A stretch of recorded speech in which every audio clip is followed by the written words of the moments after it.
Oke guys, ketemu dengan saya Faisal Nur Sodik yang akan menemani teman-teman semua. Di kali ini saya akan mengajak salah satu teman saya, yaitu seorang pengusaha mebel, kemudian juga pengusaha printing dan pengusaha konveksi, yaitu bernama Kang Ivan. Kita panggil saja langsung. Wow. Halo, Kang Ivan. Ya. Wih, sehat. Alhamdulillah. Wih, keren gini Kang. Iya. Hitam-hitam menggelora, semangat. Semangat dong. Harus semangat ya. Harus selalu semangat ya. Mumpung muda. Mumpung muda. Oke. Gimana Kang Ivan, sehat? Alhamdulillah.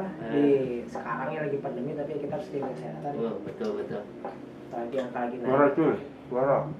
Angka Covid lagi naik lagi ya. Ah. Ya kita harus menjaga kesehatan, tetap Betul. menjaga protokol Covid ya, 3M. Ya. Apa 3M teh Kang? Apa ya? Mencuci tangan Cuci tangan, menjaga jarak dan memakai masker. Nah, itu kan. Nah, teman-teman, jangan lupa 3M ya. Harus 3M dipakai saat Covid sekarang, dan alhamdulillah kita sudah dites antigen dan udah dites swab juga. Jadi, teman-teman, di video kali ini, di season kali ini gitu ya. Pertama kali dan saya mengajak orang hebat di UPI gitu ya. Mahasiswa UPI, Universitas Pendidikan Indonesia, yaitu Kang Ivan. Boleh ya kita sharing-sharing kehidupan, sharing-sharing bisnis, dan apapun itu kita bacotkan di sini. Siap, Bang Faisal. Oke, siap. Podcast kali ini, Kang Ivan, saya pengen tahu sosok Kang Ivan itu sebenarnya seperti apa sih? Oh, gitu. Mungkin mulai dari saya kecil atau gimana nih? Ya, boleh dari kecil sampai SMP, SMA, kuliah mungkin, atau iya. mungkin saat bisnis sekarang lah gitu. Mungkin dari lahir bisa ya. Iya, dari sebenarnya lahir. ada yang unik soalnya. Saya itu dari kecil Oh, tuh iya. sebenarnya harusnya punya kakak ya, Oh, perempuan kalau nggak salah. Hmm. Tapi nggak gugur gitu ya, ibu saya gugur. Akhirnya saya jadi anak pertama. Saya anak pertama dari 2 bersaudara. Iya. Saya asli orang Bandung. Wih, Usaha Bandung ya, asli. orang Sunda asli. Oh. Saya tanya orang Majalaya gitu. USA dah. USA gitu. Oh. Kan. Keren Gitu ya. ya. Sejak 98 saya pelarian 2 Juni 98. Bintang saya Gemini. Wih, Makanya Orang-orang saya Gemini. kembaran saya adalah adik saya sendiri. wih, siapa itu? Serius. Tapi nggak kembar identik ya. Oh. Kembar secara sikap dan perilaku dan sebagainya macam. Oke, Kayak oke. gitu. Begitu. Menariknya adalah saat lahir itu saya itu sebenarnya pengennya keluarga saya itu pengennya, terutama ibu saya pengennya itu cewek. Nah, tapi pas lahir kan cowok nih. Cowok. Makanya nama saya Ivan Fadila, bisa cewek Oh. bisa cowok. Kalau dibalik itu Ivan jadi Fani, Tapi bisa. nggak Ivan Gunawan. kan? Enggak dong. Dia Enggak. bisa cewek bisa cowok juga soalnya. Aduh, ampun. Ampun. Beda-beda itu. Gitu ya. Nah, di situ ada perlakuan yang beda, saya itu diperlakukan kayak cewek, nggak boleh main dan sebagainya macamnya gitu ya. Itu membentuk setidaknya kepribadian saya gitu Yeah. yang nggak terlalu terbuka pada orang karena ya dikekang gitu. Saya jarang main dan sebagainya macamnya. Mm-mm. Jadi ya kayak gimana cewek lah, banyak di rumah masak. Saya bisa jago masak loh. Wih, mantap. Jago masak loh. Karena ya itulah. Masak ya. Ya saya disiapin untuk jadi seorang cewek dulu ya, dari pakaian dan sebagainya macamnya harus tertib, rapi, bersih dan sebagainya macamnya gitu ya. Beranjak SD ya saya TK dulu ya, sorry TK dulu. Oh, pernah TK. Pernah, ya, TK. Oke. TK itu saya orang yang pendiam, yang introvert sejak TK bahkan sampai SMA, bahkan sampai kuliah awal saya orang yang introvert, pendiam gitu ya, nggak banyak ngomong, sampai akhirnya ada satu titik yang membuat saya berubah gitu. Itu nanti akan saya ceritakan. Mungkin singkat ceritanya SD itu saya dari SD, SMP, SMA itu korban bullying. Oh, Kayak gitu. korban bullying. Bullying. Gimana tuh anak-anak? Saya itu berangkat dari keluarga yang tidak sempurna seperti kalian mungkin ya. Oh my god. Gitu ya. Ya kalian mungkin paham sendiri ya. Ini serius nggak bohong ini. Iya. Nanti dipikirnya saya bohong lagi. Enggak lah. Enggak ya. Boleh, Saya boleh. orang dari keluarga yang tidak sempurna. Namun ya itu yang membuat saya jadi nggak percaya diri, introvert, orang bisa ngobrol dan sebagainya macamnya gitu. Dari SD, SMP, SMA gitu. Saya menyalahkan keadaan dulu itu. Kenapa sih bisa seperti ini dan sebagainya macamnya gitu. Namun ya akhirnya saya lewati sampai akhirnya SMA tuh saya pengen kuliah tuh dijauh dari teman-teman saya yang dulu ngebully gitu. Iya, iya. Karena ya kebayang gak sih dari SD dibully, SMP dibully, SMA juga sama, walaupun nggak terlalu iya. parah ya, nggak terlalu parah ya SMA. Saya udah mulai bisa sosialisasi sama orang gitu ya. Mhm. punya teman juga, temen yang maksudnya teh enggak, ya temen juga punya sih dari dulu, cuman ya banyaknya seperti itulah kayak gitu ya. Jadi badut kelas enggak juga sih. Ya, jadi bulinya secara fisik iya pernah, secara obrolan juga pernah. Tapi ya itu nggak bangun saya sekarang gitu ya. Nah, di SMP pun sama. SD-nya SD mana nih? Oh iya, saya SD Sinagali itu di Desa Karimulya, KBB ya. Oh masih di kamu Iya, SMP-nya saya 2 Ngamprah, SMA juga 1 Ngamprah, jadi dekat rumah semuanya. Oh. Nggak perlu, saya itu kalau SD sampai SMA ya bisa jalan kaki, gitu loh. Nggak usah pakai motor, nggak usah pakai apa, karena Berapa ya jaraknya kira-kira? kurang dari 3 sampai 4 kilo lah. Oh. Gitu, dekat banget sih gitu. Berarti olahraga juga ya setiap hari ya? Oh iya Jalan jelas. kaki. Oh jelas. Berangkat subuh kan kita, kalau nggak subuh ya telat nanti. Oh iya. Kira-kira berapa menit tuh dari rumah sampai SD, SMP, SMA? Kalau kita nyampe ya sekitar 15 sampai 20 menit. Oh iya. Oh SD mah paling 5 menit. Kalau SMP nambah jadi 10 menit, SMA nambah lagi 15 menit. Oh mah. Nambah sih, tapi dikit-dikit kan Iya, tipis-tipis iya, kayak gitu. iya. Gitu sih. Apalagi ya? Ya gitu sih SD, SMP, SMA. Ya saya kalau dibilang siswa yang pinter, iya bisa dibilang lah pinter lah masuk ranking kayak gitu. Cuman ya pinternya karena apa ya? Karena Nggak punya teman kayaknya deh. karena nggak punya teman ya. Akhirnya bisa apa namanya adaptasi sendiri Iya. dengan pelajaran-pelajaran yang ada tanpa menghiraukan anak-anak yang Iya, membuli kita. karena ya dengan belajar saya bisa punya dunia sendiri lah kayak gitu. Oh. Tapi akhirnya berubah itu di saat SMA. Akhirnya kalau teman circle yang baik kayak gitu ya, sedikit demi sedikit berubah. Akhirnya yang ubah saya tuh akhirnya adalah saat kuliah sih. Kuliah saya terbentuk mindsetnya gitu saat SMA nggak peduli organisasi, gitu ya, kurang organisasi, kurang ngobrol, sosialisasi dan sebagainya. Pengen balas dendam lah di kuliah tuh. Nih kuliah, gue punya apa ya? Punya spirit yang baru, menjadi orang yang baru. Yang kemarin tuh udahlah lupakan aja gitu. Oke. Karena ya di kuliah gue nggak akan ketemu lagi orang-orang yang ini nih, orang-orang yang pernah ngebully gue nggak akan ketemu lagi nih, gitu loh. Mereka juga udah dewasa juga ya, gitu. Akhirnya 2016 alhamdulillah keterima SBMPTN. Mantap. Saya dari jurusan IPA, tapi murtad ke IPS. Wis. Jadi anak Memang ekonomi. kayak gitu, memang anak-anak IPA ini selalu membawa jatah anak-anak IPS. Ya, Saya mohon kurang maaf ya. ajar nih anak-anak IPA memang. Iya, mohon maaf ya ini anak-anak IPS yang merasa jatahnya diambil anak IPA. Ya Iya. gimana? Kita juga pengennya ke IPA ya, tapi ya tahu sendiri IPA susah ya, hitung-hitungan terus pusing jadi peneliti. Oke. Sebenarnya saya juga pengen ke peneliti gitu. Banyak sih sebelum akhirnya keterima di SBMPTN itu, ya saya cobain juga ya ke IPA. Pengen dulu sih pengen jadi peneliti biologi gitu. Tapi akhirnya tidak keterima juga. Ya akhirnya sudahlah apa yang cocok. Dan saya belajar SBMPTN itu cuma 1 minggu. Saya itu cuma modalin baca buku sama ngerjain soal-soal SBMPTN. Itu juga minjem lagi ke tingkat. Gila. Kayak gitu. Ya alhamdulillah bisa Memang terima gitu. Beruntung sekali dengan Kak Ipan ini ya. Saya bisa berkomunikasi sangat panjang lebar nih. Baru cerita SD SMP udah panjang lebar ya. Iya, iya. Oke deh, gini deh. Yang paling terunik deh gitu ya. Atau misal paling tergokil lah selama SD, SMP, sama SMA apa? Kalau SD tergokilnya adalah kabur dan ke warnet. Berapa hari itu sampai dicariin guru itu ke warnet, didatangin kan kita. Kalau SD kan walaupun kita masih bocah, pikirannya udah pikiran liciknya udah jalan nih ya. Misalnya kita kabur nih, kabur dari ini bolos ya, mabal lah bahasa anaknya mabal. Kan bawa kantong nih, bisa lempar dulu kan kayak ini ke tembok gitu ya, kayak ini ke tembok sekolah, kita kabur ke warnet. Kita udah bawa salin, masukin ke tas, karena warnet zaman dulu ya, 2000 berapa itu, 2010 ke bawah lah ya, itu masih ketat. Karena waktu zaman itu warnet tuh rame-ramenya banget gitu, anak SD, SMP, SMA tuh nge-warnet pasti main PB kan, maksudnya saya pemain blank nih, ayo kita main. Ada lagi kan sekarang, gitu ya. Nah itu akhirnya bisa masuk ke warnet karena kalau kita pakai seragam nggak boleh masuk tuh sama penjaganya. Dari mana SD mana deh, karena sering ada datang razia guru. Suatu saat ketahuan lah sama guru, datang gurunya. Pakai seragam. Iya seragam. Enggak, kita udah lepas, cuma ada kayak apa? Udah tahu. Kayak razia lah, udah tahu nih warnet yang sering didatangin. SD Sinagali dan sebagainya di situ lah. Datang ya digerebek ya akhirnya dipanggil. Besok aja dipanggil lah ke Capsek. Gimana lagi? Sudah. Gokil Itu sekali. SD kayak gitu. Kalau SMP sih paling gokil karena saya anaknya nggak pedean, introvert. Saya pernah jadi KM dan saya tuh pernah jadi apa sih namanya, pemimpin upacara. Itu tuh deg-degannya, aduh saya sampai keringat dingin hampir mau pingsan itu. Karena nggak bisa di depan, nggak biasa PBB-nya yang nggak terlalu lancar, tapi disuruh karena saya ketua kelas kan. Nah akhirnya ya memberanikan diri sampai akhirnya, wah kalau nggak kuat-kuatnya fisik kayaknya udah tumbang. Karena ternyata beda ya kalau kita zaman SMP kan banyak orangnya nih. Iya. Kalau jadi anggota ininya mah kan peserta upacara cuma di belakang juga gini aja kan. Udah mau di tengah panas, lama, apalagi amanat Iya. ini ya. Gurunya lama Pembina, banget, ya. pembina gitu ya. Iya.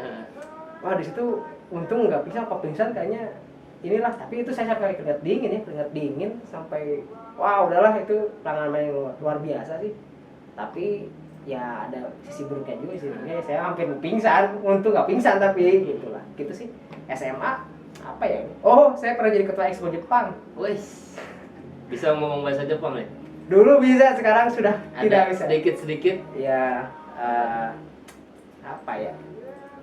Hai minasan, ohayou gozaimasu. Watashi no namae wa Ivan desu. Oh my god, gue lupa lagi anjir. Intinya memperkenalkan diri, watashi no namae wa Ivan desu. Kayak gitulah, panjang lah untuk pengenalan kayak gitu. Dulu sih bukan di bidang, ada beberapa bidang ya di Expo tuh. Ada yang manga, ada yang ke bahasanya, ada yang ke sugi itu kayak bikin kaligrafi itunya. Ada yang ke cosplaynya kayak gitu. Kalau saya di cosplaynya. Nah, pengalaman saya itu adalah menang cosplay di Universitas Negeri Pasir, juara 3 se Bandung Raya itu kayak gitu. Itu yang pertama kalinya orang yang tidak pede, introvert dan tidak yakin dengan kemampuannya berani untuk cosplay di depan orang. Juara lagi ya? Alhamdulillah juara. Itu sih. Itu yang uniknya mungkin kan. Saya. Terus lanjut ke awal mula kuliah nih. Gimana Kak Ivan nih? Awal mula kuliah tuh saya orang yang tetap masih orang yang kayak tadi sebenarnya. Cuman yang ngerubah tuh saya pengen bisa aktif organisasi, pengen punya bisnis, pengen punya banyak teman seluruh Indonesia, berbagai macam PTN, PTS dan sebagainya macamnya. Oleh karena itu saya akhirnya aktif di himpunan, aktif di UKM, aktif di BEM Univ, di DPM Univ dan lain sebagainya lah. Di situ akhirnya pelampiasan saya selama hidup mungkin ya SD, SMP, SMA, akhirnya saya pelampiaskan di situ. Aktif di organisasi sampai pulang subuh, malam subuh itu udah biasa gitu. Nginep di kampus sudah biasa, nginep di PKM gitu ya, di tempatnya sekre-sekre himpunan udah biasa kayak gitu. Kerjain event sampai nggak pulang berapa hari itu biasa. Di situlah akhirnya perubahan saya itu berubah di situ gitu ya. Akhirnya saya bisa jadi orang yang berani ngomong kayak gini di depan. Dulu saya nggak bisa ngomong kayak gini di depan kamera, apalagi di depan orang. Saya udah gemeteran, keringet dingin ngelihat orang itu. Misalnya kita gini ya, Kang ya, kita ngelihat kedua diri, kita nggak bisa ngelihat ke akangnya gitu, ngelihat ke bawah, ngelihat ke mana, gimana caranya nggak grogi. Namun ya sekarang alhamdulillah dengan organisasi, dengan saya berbisnis gitu ya, dengan saya buat jaring pertemanan, akhirnya bisa kayak gini gitu. Wah, bisnis nih. Berarti bisa ngomong bisnis berarti ya. Waduh, oke, ya kita belajar, ini cerita-cerita lah. Ya, bisnis Akang, mungkin pengalaman bisnis sampai sekarang tuh pernah ngejalanin seperti apa aja? Oh, kalau bisnis saya dari zaman SD udah bisnis. Saya tuh jagonya main kelereng, apa ya, permainan itu kelereng, apa itu namanya, kartu gitu. Saya ininya bandarnya. Saya sering main, bawa cuma 5 kartu, pulang-pulang sekresek, jual lagi ke orangnya. Mantap. Kelereng kayak gitu juga sama. Saya ngasih duit dari situ. Dulu SD, SMP jualan, bikin warung tuh sendiri dulu, pakai modal sendiri dari hasil sunatan. Ini sunatan saya dapat duit ya, saya jadi warung, gitu, warung kecil-kecilan. Karena ya dulu tuh orientasi, bahkan dulu waktu SD apa SMP, tahu lotre-lotrean yang dijual di pasar nggak? Nah, saya jual itu. Yang dicabut-cabut gitu ya? Saya keliling kampung. Tiap bulan, kalau nggak pas waktu bulan puasa, saya keliling kampung kayak gitu, ngejualin kayak gitu. Dapat duit dari situ. Gitu. Lanjut lagi, apa lagi ya? Banyak sih. Usaha makan udah pernah. Terus apa lagi? Ngemaklun udah pernah. Maklun tuh ya kita mulas kita ngambil produk orang lain, kita jual ke orang lain udah pernah. Baik itu pakaian, makanan, jasa juga dan lain sebagainya lagi gitu. Pada akhirnya ya saya sekarang usaha sih sekarang lagi digeluti ya di mebel, di furnitur, desain interior kayak gitu. Karena memang ada background juga keluarga gitu ya, usaha keluarga gitu ya. Emang turun menurun juga. Saya sekarang lagi ya bisa dicek ya di IG-nya di @profurniture.id. Iya. Kalau kontaknya di @proproject.id begitu. Sip. Gimana nih cara memulai bisnis? Kenapa Kang Ivan memulai bisnis ini gitu? Ada apa gitu? Dulu, Ada apa sih namanya? Motivasi. Iya. Apa? Ya. Awalnya saya tuh nggak mau bisnis. Dulu tuh pengennya masuk ke Unpad, ke jurusan Humas, jadi ASN lah, mengabdi kepada negara. Tapi kan nggak masuk nih, maksudnya ke UPI, ke jurusan Pendidikan Manajemen Bisnis. Nah gitu ya, jadinya berpikir harus jadi bisnis nih. Karena sebelum saya masuk juga, saya tuh banyak ikutan seminar dan pelatihan. Saya bahkan pernah jadi agen asuransi prudensial, mungkin ada yang tahu. Kayak gitu ya, prudensial berapa tahun ya, lupa 1 apa 2 tahun. Udah gitu terbentuklah mindset untuk nyari duit. Tapi dari prudensial saya juga pernah ikutan MLM umroh, MLM apalagi banyak kan saya udah pernah ngikutin. Makanya untuk yang ngajak MLM saya, mohon maaf, saya udah berpengalaman dan tidak mau ulang lagi. Saya lebih baik real bisnis aja gitu, bisnis yang kayak gini aja gitu ya, mebel dan sebagainya macamnya. Nah akhirnya dari situ baru ada apa ya, minat untuk bisa melanjutin usaha keluarga. Karena dulu nggak mau, nolak nggak mau karena ngapain? Karena belum mengerti kan, bisa duitnya gede loh daripada lu kerja di pemerintah atau di swasta atau di bank, itu lebih gede loh, real ini. Setelah akhirnya ngobrol sama orang tua juga sih, gitu sih kan. Oke. Harapannya nih ya, bisnis saat ini, gitu ya, harapannya apa? Gitu ya, 1 tahun ke depan, ya, kemudian 10 tahun ke depan bisnis Akang pengen seperti apa? Gitu ya. Dan bisnis ini bisa mendukung Indonesia nggak sih nanti ke depannya? Siap. Ya untuk bisnis saat ini sih saya capaiannya ingin menjadi PT ya. Sekarang mau sama legalitasnya mau jadi PT dan sebagainya macamnya, karena saya nggak bisa dipungkiri kita bisnis tuh memang dari awalnya dari reseller gitu ya, dropshipper dan sebagainya, tetap aja akhirnya kita harus produksi sendiri. Jadi distributor pun nggak cukup, kita harus punya produksi sendiri, kita harus punya bisnis yang kita benar-benar operasikan sendiri gitu ya, bukan ke orang lain, nggak bergantung orang lain. Dan setelah bisa operasikan ya kita harus urusin juga legalitasnya gitu, karena ya di Indonesia atau di luar negeri pun ya pengen usaha gede ya nggak ada gitu yang nggak punya legalitas gitu loh. Mau kita lihat Facebook, Google dan sebagainya ya mereka punya legalitas gitu. Tingkat PT-nya PT multinasional lagi udah gitu loh. Ya saya tujuannya untuk tahun sekarang seperti itu, untuk jadi legalitasnya rapih lah gitu ya, tertib ya secara legalitasnya. Kemudian untuk 10 tahun ke depan ya tentu saja saya melihat benchmarknya atau panutan saya adalah IKEA. Saya ingin bisa menyaingi IKEA dengan kearifan lokal Indonesia gitu sih kan. Siap. Berarti brand lokal yang mendunia lah ya, betul. Bisa jadi ya. Betul. Visi misi Akang nih hidup apa sih? Aduh, visi saya mah intinya mencari ridho Allah. Wis. Idealis sekali ya. Idealis sekali memang. Ya karena ya dari pungkiri juga saya sedikit ngebahas juga kenapa saya sampai akhirnya dapat visi, yaitu mencari ridho Allah, karena saya masuk juga HMI ya, kalau kena yang tahu ya, himpunan mahasiswa Islam. Di situ akhirnya saya pemahaman saya tentang organisasi dan tentang saya Islam gitu, bahwasanya Islam itu adalah suatu ajaran yang benar, yang baik. Ya saya pelajari di situ dan saya juga akhirnya mendapatkan suatu visi dan misi hidup saya itu di situ gitu, bahwa hidup kita di dunia harus ya ridho Allah apapun juga itu, mau itu usaha, mau itu kerja, mau itu kita sosial dan sebagainya, ya mencari ridho Allah, karena ya kalau kita nggak dapat ridhonya nggak akan jadi manfaat untuk banyak orang seperti itu. Kemudian kalau untuk misi ya itu aja, saya pengen ya usaha gitu ya untuk membuka lapangan kerja. Kemudian saya juga pengen punya sekolah ya, karena ya nggak bisa dipungkiri saat kita udah menjadi pengusaha yang sukses, kita tuh pengen punya amal jariah yang banyak gitu untuk kita bekali di akhirat gitu ya. Karena nggak bisa dipungkiri pengusaha-pengusaha yang besar pun punya sekolah, punya yayasan. Untuk apa sih? Untuk ada pahala kita di akhirat, karena ya kita di dunia tidak akan hidup selamanya kan. Nggak mungkin megar kalau orang mah, kalau saya gitu ya, kita mungkin megar juga orai kan megar itu ya ganti kulit gitu ya, udah tua ganti kulit gitu, nggak mungkin kan kita mah, ya kita bakal mati juga gitu ya, ular pun akan mati gitu kan. Seperti itu segala macam makhluk hidup di dunia seperti itu sih kan. Intinya mah saya pengen mencari doa Allah kalau di sini mah komisinya mah ya tadi bermanfaat untuk banyak orang di berbagai macam bidang yang saya miliki lah, kemampuan yang saya miliki seperti itu. Oke, paling itu aja nih. Siap. Dari Kang Evan, terima kasih. Siap. Sudah panjang lebar Iya. bercerita kesana kemari tentang anak kecil gitu ya, masa-masa kecil SD, SMP, SMA gitu, kemudian tergokil, teruni gitu kan, dan masih banyak sekali. Dan ya mudah-mudahan apa yang diceritakan Kak Ivan bisa mengajak teman-teman semua, khususnya para penonton gitu ya. Dan jangan lupa untuk teman-teman like and subscribe channel kami, di Komen. dan komen ya, komennya yang pasti rekomendasikan apa yang akan kita bahas untuk kedepannya. Terima kasih dan salam kolaborasi. Assalamualaikum warahmatullahi wabarakatuh. Waalaikumsalam.